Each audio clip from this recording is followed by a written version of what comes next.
Ladies and gentlemen, boys and girls, children of all ages, distinguished guests, and folks of all stripes, put your hands together for the Space Cadet Sports Podcast. Houston, we have Paul Salazar Jr. Hey y'all, welcome back to the Space Cadet Sports Podcast, your Houston sports podcast for die-hard Houston sports fans from a die-hard Houston sports fan. I'm Paul Salazar Jr., your favorite die-hard Astros fan podcaster. I am an actor, movie nerd, writer, self-appointed cookie philosopher, creative multi-hyphenate. Of course, I'm a Houston native and I have the receipts to prove it. You know that graffiti that says be someone? I'm the someone it's telling you to be. I've spent the last decade or so as a comedy writer out here in Los Angeles, and now I'm podcasting. That's what happens once you hit 10 years out here. You just accept that there's going to be a donut shop on every block, and they give you a podcast. Welcome to said podcast. This is what my brother calls the Paul Broadpod Ball Blog. Hey, brother, check out spacecadetsports.substack.com for the full blog experience, or the full blog experience, depending on how you want to spell that. You know, I started Space Cadet Sports as a passion project because most media is absolutely infuriating. As a die-hard long-term fan of my Houston sports teams, here we try not to be doom and gloom fans, or worse, national media haters or avoiders. We love our teams and want to root them on, but we also want to discuss the ins and outs of our teams without too much homerism. Keyword, try. We try to be reasonable and not too hot-takey or reactionary. And it is full swing football season right here, folks. So we are going to get into football today. You know, we are recording this transmission here in sunny LA. I'm joined, as always, by my co-host and co-producer, the Raws to my Frasier, Carla. The dog is here with me today. She may get on mic from time to time. Those of you who listen to the podcast know that she has the hot takes on the podcast. On this episode of Paul's Picks, we are going to look back. We're going to look ahead. We're going to look back. We're going to look ahead. We're going to look sideways. We're going to look both ways before we cross the street. And we are going to make some picks today. You heard of Jimmy the Greek. Well, I'm Paulie the Geek. We are going to figure out who is playing in NFL Week 11. We're going to figure it out. You know, I have the schedule here, believe it or not. It won't take too long to figure out who's playing. But really what I'm trying to say is we're going to figure out who I think is going to win these games.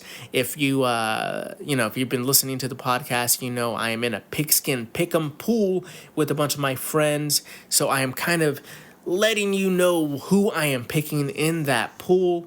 You can follow along with me all season. If you are a degenerate gambler and you're here for gambling advice, please take my advice with a huge grain of salt, a huge piece of arroz, because this is a comedy podcast for sure. I don't want to get people in gambling debt because of my picks. So just take don't go too crazy for sure with Paul's picks here. I want to give a huge g'day, mates, to my Australian listeners. For those of you who are new to the podcast, welcome. I hope you're Australian. People who have listened to the podcast know that I have been working on rising up the Australian podcasting charts. It is a lifelong dream of mine. If a lifelong dream of mine is described as something that I realized a couple months ago, that I was on the Australian sports charts. So I wanted to rise up those sports charts. It would take me a long time to get into the top 100 of America sports podcasts. So I'm setting my goals reasonably. We want to top the charts in Australia.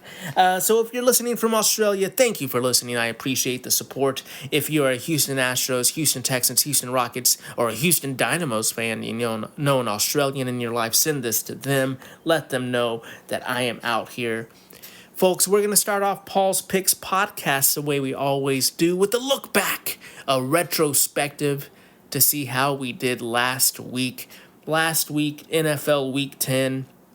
Folks, I did it again. Your baby boy came through for you. I got 10 wins last week. I was 10-4 with my picks. I'm always trying to get those double-digit wins. We're trying to make sure we're rising up those charts in the pigskin pick'em pool as well. 4 losses is pretty good. We only talk about the losses on the podcast because I feel like those are the only things I have to explain. I don't want to sit here and rub all of my wins in your face. So let's look back on the games that I got wrong last week. Right out of the gate, the stinker of a game, the Germany game. The New York Giants lost to the Carolina Panthers 17-20. The lowly Carolina Panthers figured out a way to win another football game. That's two wins in a row. They got 2 wins in a row, and I'd say I can't believe it, but they beat the Giants. That's not that unbelievable. The Giants, I don't know what is happening with them. Losing to the Carolina Panthers is truly going to be a tough thing for Daniel Jones, the New York Giants' former quarterback, to recover from. It looks like they will be going in a different direction for their starting quarterback, at least for the next couple of games. That was definitely a tough game for Giants fans, a tough game for Daniel Jones, a tough game all around, unless you are a fan of the Carolina Panthers. But truly, it wasn't the worst game to watch. Watching the clips, watching it over, I thought this was going to be a pretty miserable game. I made a joke that, I guess the league just couldn't find a way to make the Jacksonville Jaguars travel for this game. So they found 2 teams worse. This game actually was a little better than I was throwing shade at it for. So, congratulations or congratulations to the Carolina Panthers fans. Glad you got another win. I don't think anybody is thinking that the Carolina Panthers are going to continue to go streaking, but they picked up this win just to spoil my week a little bit. Moving on, the New England Patriots beat the Chicago Bears 19-3. The Chicago Bears offense just straight up did not show up in this game. The New England Patriots, just had enough points to win. 19 is not a huge score for any football team, but that's enough to beat the Chicago Bears this week. I got that one wrong. Probably wouldn't have figured out a way to. I got it wrong. Then I thought I had more faith in the Bears than this. I had more faith in the Bears defense, but the New England Patriots just went out there and beat them.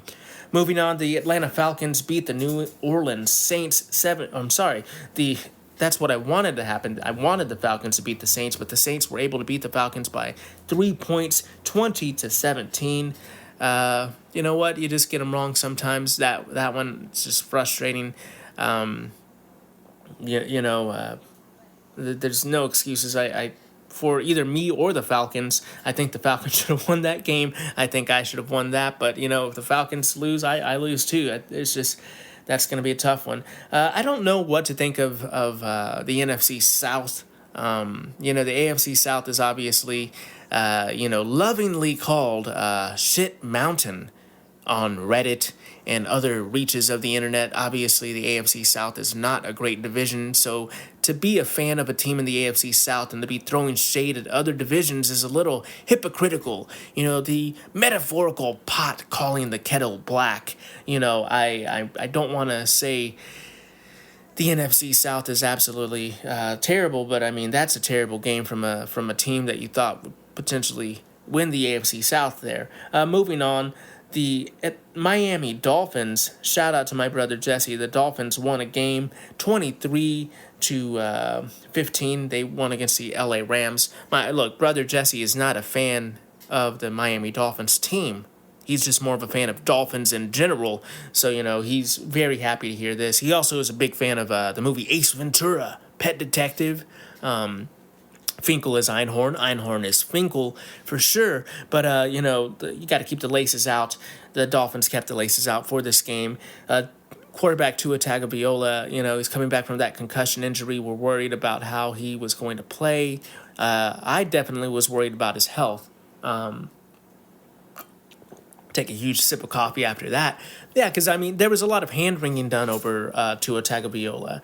Whether he should retire, what he should do for his body. Here on the podcast, I did not, I'm not Tua. I am not his family. I'm not his doctor. I don't know. I'm very concerned for the man. Of course, you have that many concussions, you worry about his long-term health. But also, I'm not in the position to tell him what to do.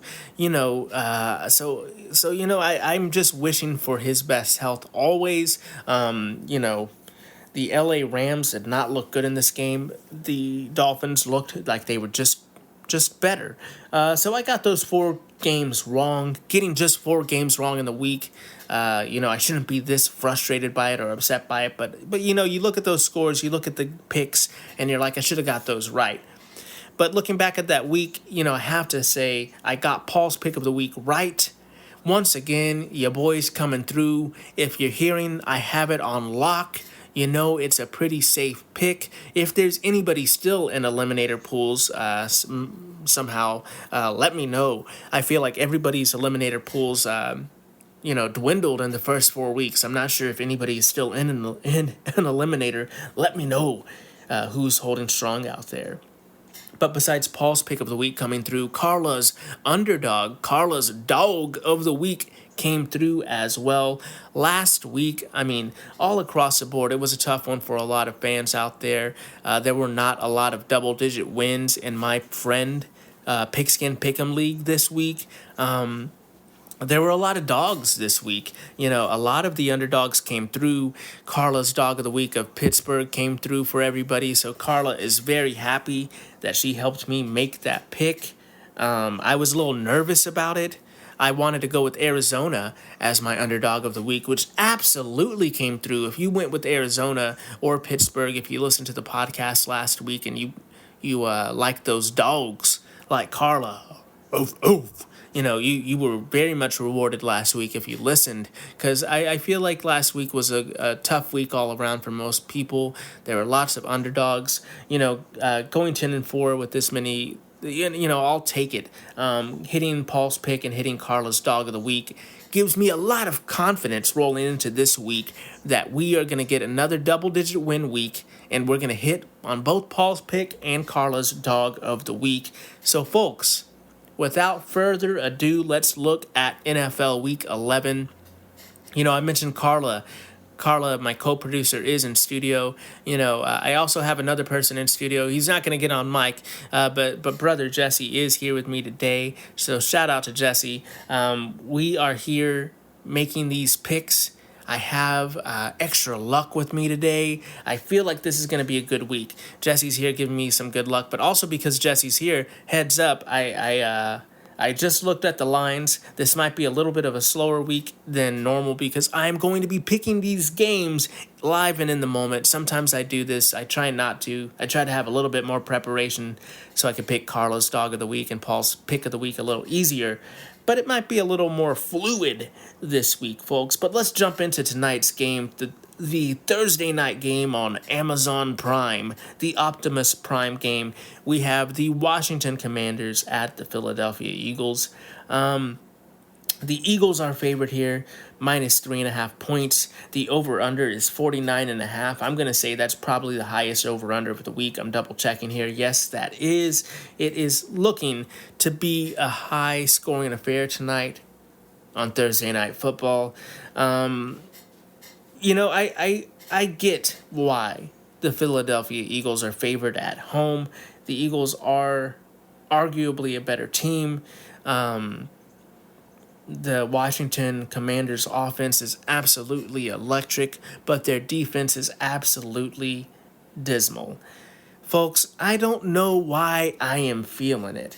I don't know why my gut is telling me not to go with the favorite here, but we out the gate are already picking an underdog. Maybe it's that last week there were nothing but underdogs winning. I want to say there was like 6 underdogs that won last week.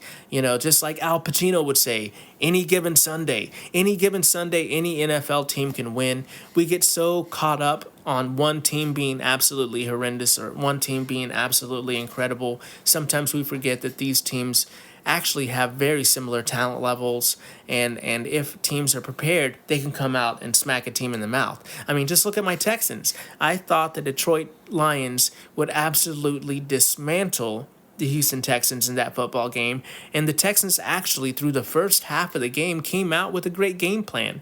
We'll talk about that game a little later. I'm obviously very frustrated by it, but but any given Sunday, a team can come out with a good game plan and compete.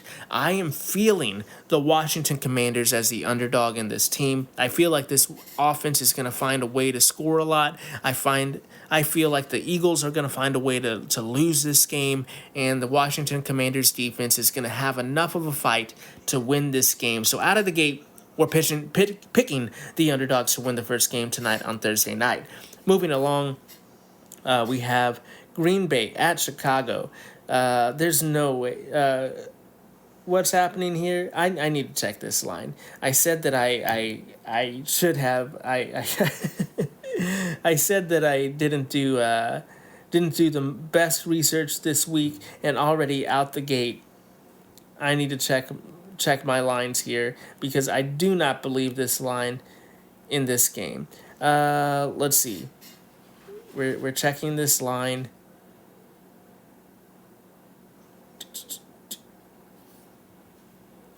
Green Bay at Chicago. Green Bay at Chicago. Come on. All right. Green Bay Packers, yeah. The Green Bay Packers are favored by 6.5 points in this game. Okay, yeah, that's more of what I thought.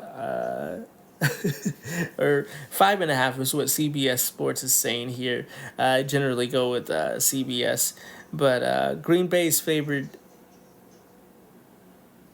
by 5.5 points. We're gonna have to I'm now realizing that I did not write most of this down correctly. So we're having to pivot a little bit here. So yeah, Green Bay's favored on the road. The Chicago Bears are home dogs here, plus 5.5. The over/under is 40.5. Honestly, there's no way I can pick the Chicago Bears after that loss last week. We are picking Green Bay to win this game. I think the Packers are a solid team. I think the Bears are a struggling team. I don't think that's going to change this week. We are picking the Packers as favorites. And moving on, the Jacksonville Jaguars at the Detroit Lions. The Detroit Lions are favored at home, minus 14. This is a crazy line, folks. The Detroit Lions favored by 14 points here at home. The over-under is 46.5 points. And while it is a crazy line, this still feels like a stay-away game for me. After watching the Lions absolutely shred the Houston Texans in the second half of that football game, after watching the Lions dominate the NFL this season, and after seeing what the Jacksonville Jaguars have been doing this year, I do not feel confident that the Jacksonville Jaguars can compete with this team. We're going to go with Detroit. We're locking that in for sure. I thought the Texans would be able. I will get to the Texans. I can't even talk about them right now. I'm still so furious. I'm still so angered and frustrated. We'll get to the Texans a little later in the podcast. Moving on to the Las Vegas Raiders at the Miami Dolphins. The Miami Dolphins are favored at home by 7.5 points. I think. I think you can't pick the Raiders here. I think the Dolphins, after the win last week, after slowly getting better with Tua Tagovailoa coming back, I am saying that you pick the Miami Dolphins as an easy win and you keep moving. The over/under in this game is 44 points. Moving on to the LA Rams at the New England Patriots. The Patriots are underdogs at home, plus 4.5 points. 43.5 is the over/under. The Rams had a tough game, for sure. We expected the Rams to beat the Miami Dolphins. They weren't able to. You thought New England would not be able to compete that great against the Chicago Bears. they were able to beat them. So, this seems like this could be some trap game potential. This might be a stay away game in some degree to me. I still have to pick a winner, so I'm going to pick the LA Rams to win here, but I do not trust this game. I do not want to bet on it. I do not want to make a confident pick. I say you just stay away from this one. I don't know what direction either one of these teams is truly heading in at this juncture in the season, and I don't feel confident in any kind of pick. You have to go with the Rams here just because that makes the most sense, but I don't feel good about it. Moving on to another game I don't feel good about is the Cleveland Browns at the New Orleans Saints. The New Orleans Saints is given the most disrespectful line of -1 at home. Even Vegas is shrugging here. No one knows what to make of this game. The Browns haven't been great. The New Orleans Saints have been good, have been bad, and everywhere in between. While the Browns have shown flashes of being a decent football team, especially, having a new quarterback, I don't think the Browns are heading in the right direction. I think the New Orleans Saints are still kind of fighting. I'm going to pick the Saints here, but I don't feel that great about it. I just feel more confident about them as a team, but I've also been very high on the Saints this season. I've been very bullish on the Saints this season, and they've burned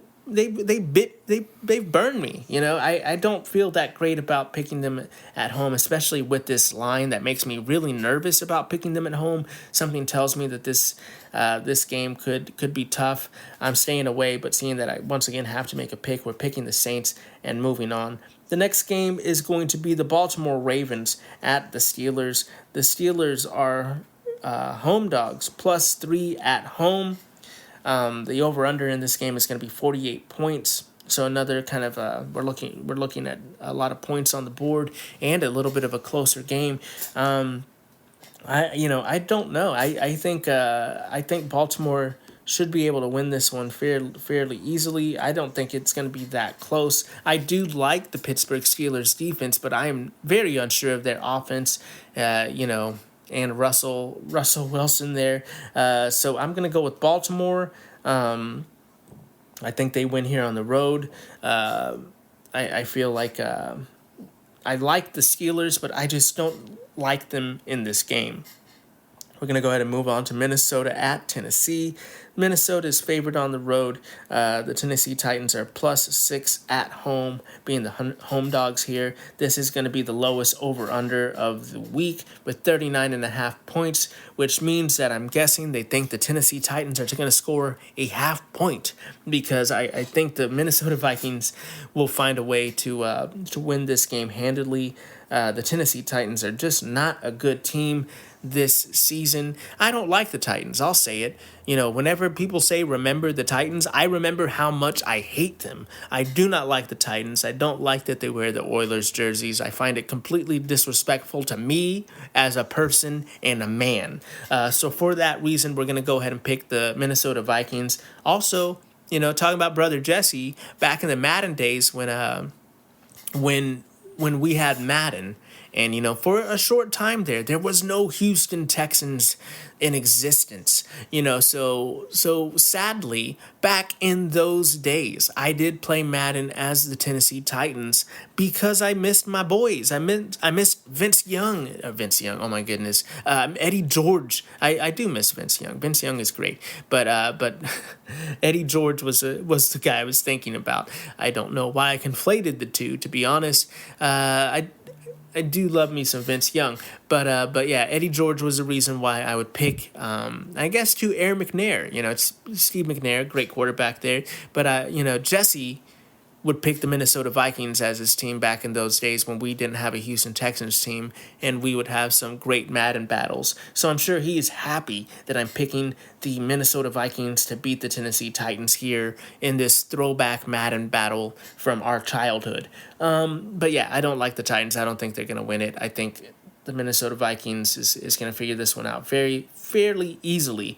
Moving on to the Indianapolis Colts at the New York Jets in the next game here. The New York Jets are favored at home, -4. The over/under is 43.5 here. The Colts are probably going to start Anthony Richardson over Joe Flacco. I mean, probably just because I don't know, but that is the report. Reports are saying the reports are in.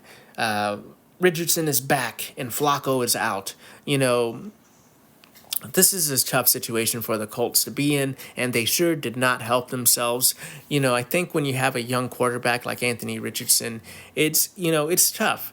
Young quarterbacks are going to take their lumps. It's not always, going to be like a C.J. Stroud type rookie season. I think them moving on from Anthony Richardson to start Joe Flacco was such a silly move, mainly because the Colts aren't competing this season. The Colts, why are you trying to win football game? Do they really think that they can win the AFC South with this team, with this roster? I don't think they can. I think it's a little foolish. I think taking out what could potentially be the future of your team to start Joe Flacco was a very short-sighted move. It meant that they were committed to winning, but I don't think this roster construction was committed to winning. I'm not trying to throw intense shade there. There has been plenty of Texans rosters where I'm like, you know what? I don't know if we're going to be competing this season. All I'm saying is that they have a young quarterback, and instead of working on his confidence, instead of figuring out how they can improve this young man's game, they decided to take him out and put in a veteran that ended up not being the best choice. And Joe Flacco, father time comes for us all. Joe Flacco was a great quarterback. He definitely could be a great game manager, but he just did not have the best results. And looks like Anthony Richardson is going to be the quarterback going forward. For that reason, I do not think that the Colts can win this game. I think there's too much upheaval in the team, and that's saying something when they are playing the New York Jets, who are a team that has had a really bumpy ride this season. But I do think the Jets are the better team of the two. I think that they will figure out a way to win this game a whole lot easier than the Indianapolis Colts can. The path for the Jets to win this game is just a whole lot easier than the Colts, so we're going to go with that. Moving on to the next game, the Atlanta Falcons at the Broncos. The Broncos are favored at home here, -2.5. Not favored by very much. The over-under is 44. This one is going to be a little bit of a head-scratcher for me. I have felt really good about the Falcons this season. I've kind of been saying that they are the best, that they're the worst best team in the league, or the worst good team in the league in a way, The Denver Broncos have kind of come out of nowhere to kind of, I thought the New Orleans Saints were the best worst team in the league, but it kind of seems like the Denver Broncos are the best worst team in the league. So who's going to win? The worst best team in the league or the best worst team in the league? That's really the crossroads I'm at right now. And with Denver at home, they are favored, but we are going to go with another underdog here. We are going to go with the Atlanta Falcons to win this game. Maybe it's just that I have Kirk Cousins on my fantasy team. Maybe it's that I don't trust the Denver Broncos. We're going to go with the underdog here of the Atlanta Falcons. I think they can sneak this win on the road if they can get enough offense against that stingy Broncos defense. Obviously, if Kirk Cousins does not start in this game, it might be a little tougher of a challenge. He is questionable on the injury report. I know this since I have him on my fantasy team, but I still think the Atlanta Falcons can figure out a way to win this. I don't really trust that Denver offense quite yet. Let's take another sip of coffee here, folks. Oh man, I'm going to need a lot of that coffee. The next game is going to be the Seattle Seahawks at the San Francisco 49ers. The San Francisco 49ers are favored at home by -6.5. The over-under is 48. Seahawks are a good team. I think they're a little bit better of a team than this line maybe reflects, but maybe I kind of have it wrong. Maybe I need to look at that injury report on both sides again. I am going to pick the San Francisco 49ers. I think it's an easy choice. I think The line just doesn't quite reflect how easy of a choice it would be. I don't know what I'm thinking. Maybe 4.5. So I guess at 2, I'm over here wringing my hands over 2 points. But I get, when you look at the lines all the time, and when you do this, eventually you start formulating these opinions that are kind of about minutia. So maybe if you agree with me that this line's a little much, let me know. If you disagree, you think this line is right, for sure. Hit me up. Let me know what you think about that. That's Space Cadet Sports on Instagram and Threads. Or you can call in to the Speak Pipe. You can leave me a voicemail at speakpipe.com/Space Cadet Sports to let me know your takes. The next game here is going to be Kansas City at Buffalo. Buffalo here is favored at home, -2.5 against the undefeated Kansas City Chiefs. The over-under is 46. I'm kind of with them. I kind of feel like this is Kansas City's game to lose here. I think Buffalo can win this game. I like Buffalo. I think Kansas City has been close to losing so many games this season. It's kind of been a weird season for the Kansas City Chiefs, even though they have been completely dominating and are probably favorites to return to the Super Bowl. Buffalo is kind of the team that stands in their way. I think Buffalo finds a way to win this game and makes a statement game. I'm calling this one for Buffalo as well as the Sharps there. Moving on to Cincinnati at the LA Chargers. The Chargers are favored at home, -1.5. Just got barely getting the edge there. The over-under is 48 in this game.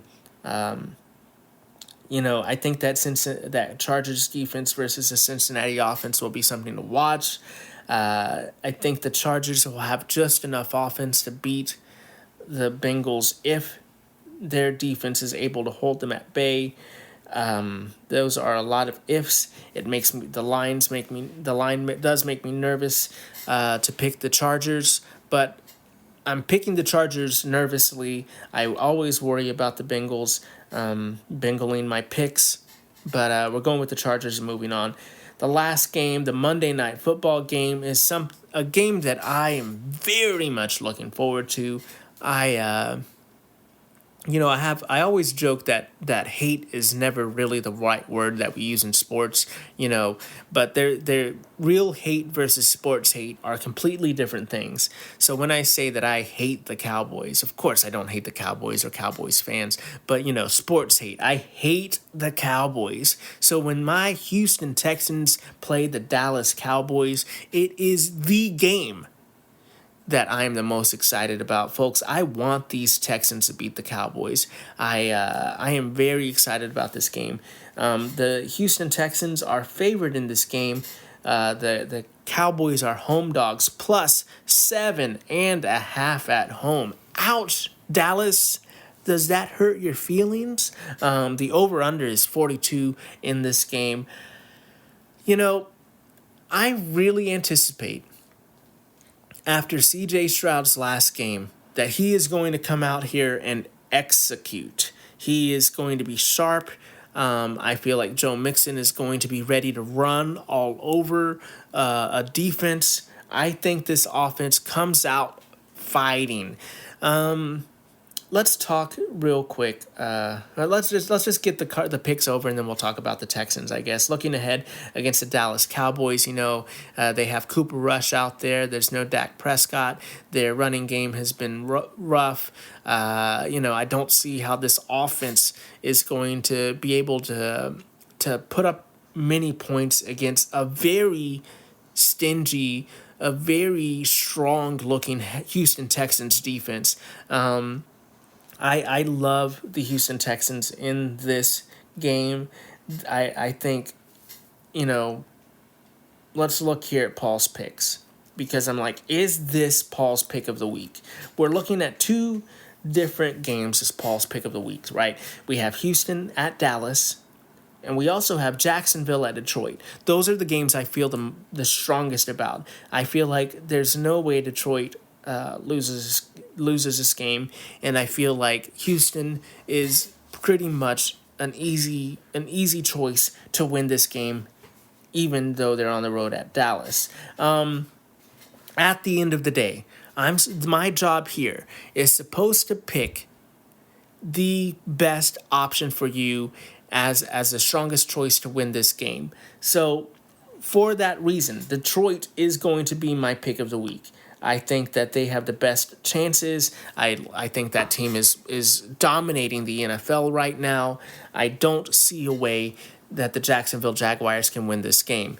I think Houston is a strong pick. If you are still in an eliminator pool and you have not chosen the Texans, this is probably your week to do that. But if you're in an eliminator pool, I want to know your picks. You should be doing a podcast because this season has been absolutely terrible. Folks, Carla just left the room. She got so furious. She's like, I can't believe you're doing Paul's picks before Carla's Dog of the Week.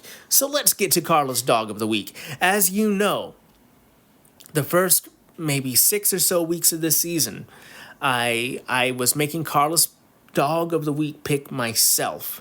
And I never got Carla's Dog of the Week right.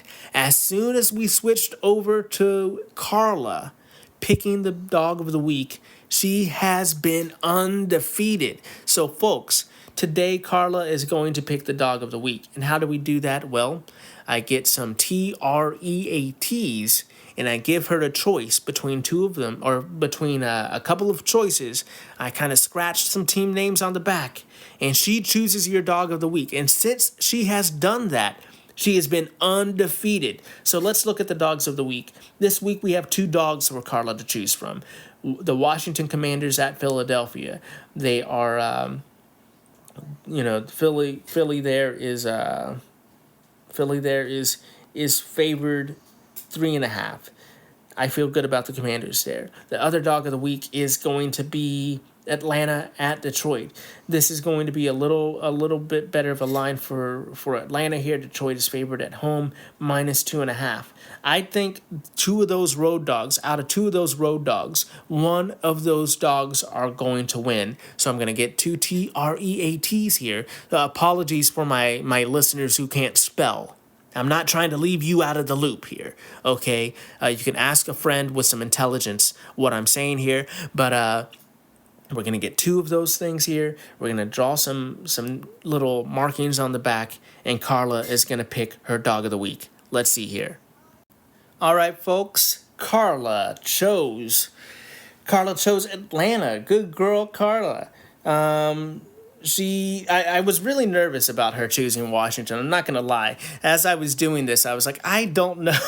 I don't know. That might be tough. But congratulations, Carla. She chose Atlanta as the underdog of the week. You heard it here, folks. First, get those bets in today. Carla is undefeated, picking the underdog of the week. My Paul's pick of the week is, I'm over 500. I'll get the stats for you next week. Right now, let's look at it. You might be wondering, should I listen to this man? How has he done this season? Show the receipts, Paul. Well, folks, I will let you know. This season, I am 101-67 in my picks. That's fairly good, folks. Hey, look, I have over triple-digit wins this season. At least I don't have triple-digit losses. How good is that? That's good for 4th in my league. I'm still not winning my league with my friends. So maybe they should be doing the podcast. But at least I'm still ahead of Sarah, I guess. My girlfriend and partner Sarah, she's in the league with me, and she's been getting close. Some weeks she's been pretty strong, but I'm still ahead of her. I think it's a matter of time before she ties me, so I've been trying to get those double-digit wins to stay ahead of her for bragging rights in the house. It's the little things, folks. It's the little things. Let's check in with fantasy. Let's see how my fantasy football league is doing. For For those of you who know that who listen to the podcast, I do a fantasy football league with my theater friends and some of my old friends. So it's a really fun league, lots of fun smack talk. I won again in fantasy, 155.04 to 116.44. My friend Brian Southern, I just decided to spank him in public. He's a Dodger fan. And I just felt like I had to humiliate him. I felt like he was getting a little too big for his britches, walking around pretty tall. He's also expecting a child. He's going to be a father. Congratulations to Brian for being a father. But I feel like there was just too many good things going on in his life. His team won the World Series. He was going to be a dad. I just wanted to humiliate him in front of his wife. So I bent him over my knee and gave him a good spanking, 155 to 116. Brother, you're gonna have to try a little harder next time. Honestly, I have Jamar Chase, so he scored like 55 points this week. So it's really easy to win your fantasy league when somebody has a historic day. So shout out to Jamar Chase for helping me there. And also for Brian Southern, he while he does have a lot of good things going in his life, this is the point where I say he's also a New York Giants fan. So he does have some sad things. All joking aside, he changed his team name in fantasy football to Nothing Can Save Us. So he's going through a dark time now with the New York Giants. So all joking aside, we will be praying thoughts and prayers for my friend Brian Southern as he's dealing with these losses. It was a tough week for him. In the fantasy league, I picked up the Houston Texans defense after some solid weeks from the LA Chargers defense, but going forward, I just felt like I needed to mix it up. With James Conner on a bye, my team is a little light on running backs, so I'm hoping that my mishmash of receivers can pull through to beat my friend Greg Sellers. Greg, I'm coming for you, man. His team, the Savory Vapes, are on a crusade this season. They are 7-3. My team's also 7-3, but he is one spot ahead of me as he has scored more points. So we're hoping that I can keep my winning ways continuing and beat Greg Sellers to bump my way up the rankings.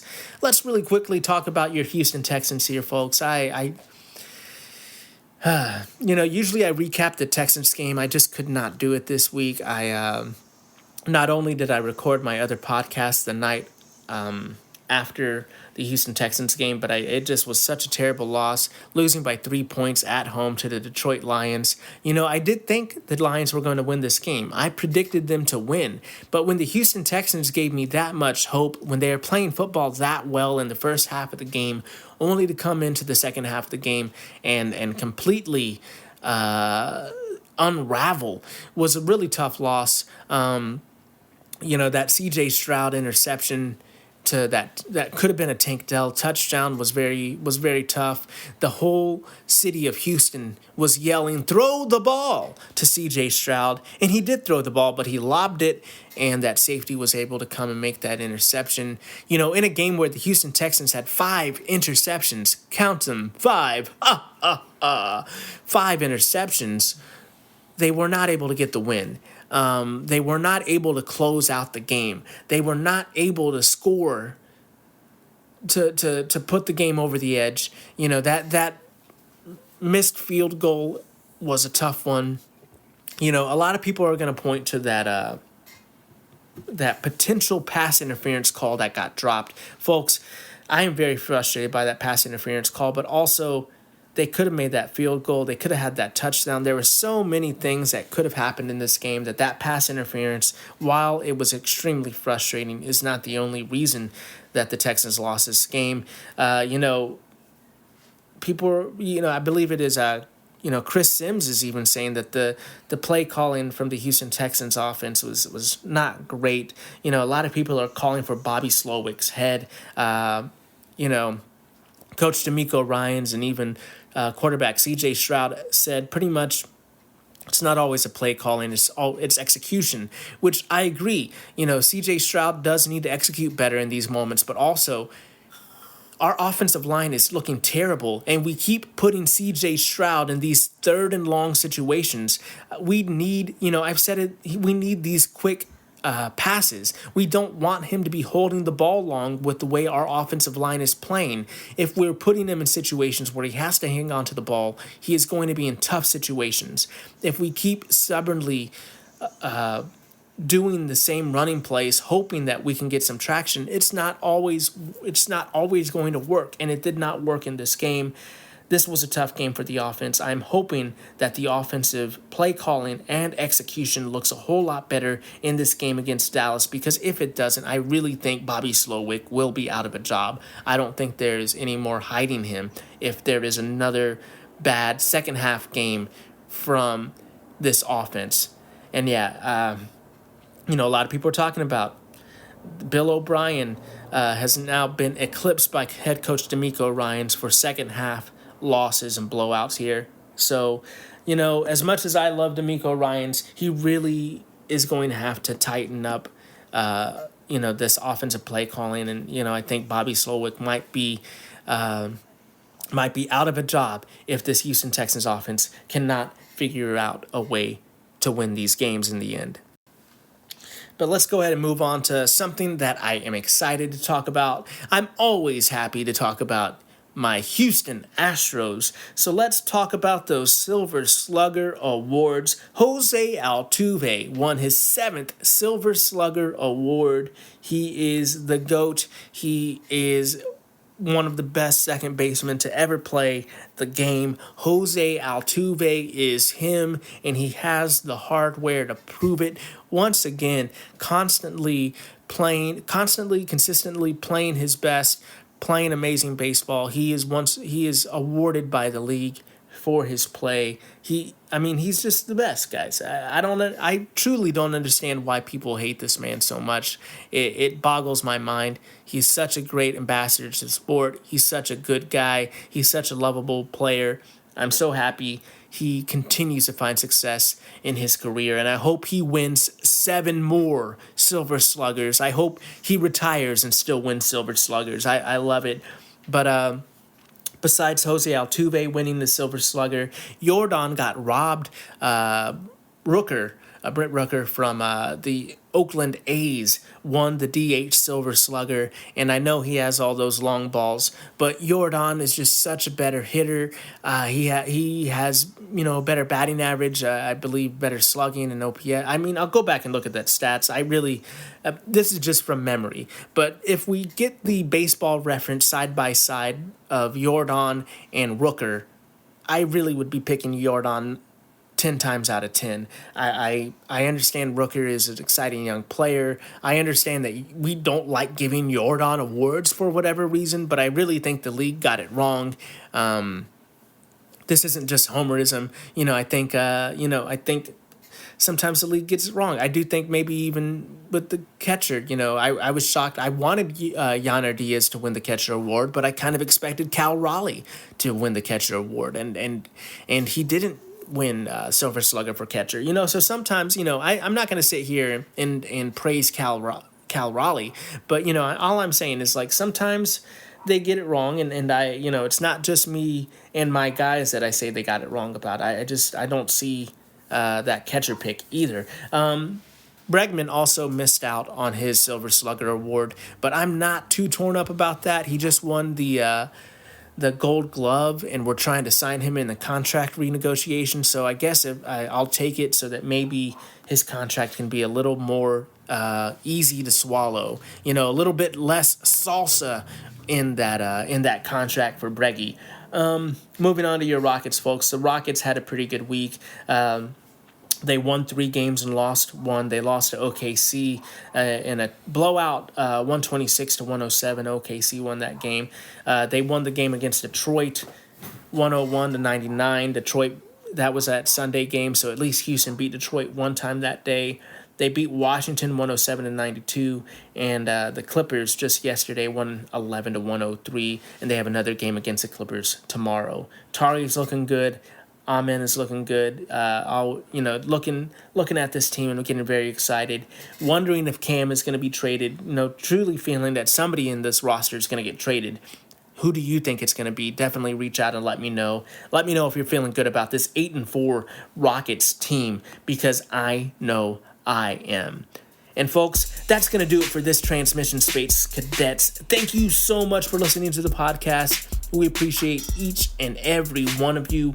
We are a small podcast, so please smash those buttons: like, rate, review, subscribe, share, bop it, kick it, skip it, pull it. All of those buttons, whatever button's available to you, please smash it, pull it, bop it, whatever it can be for me. All of those metrics help me very much. Please subscribe to the Substack.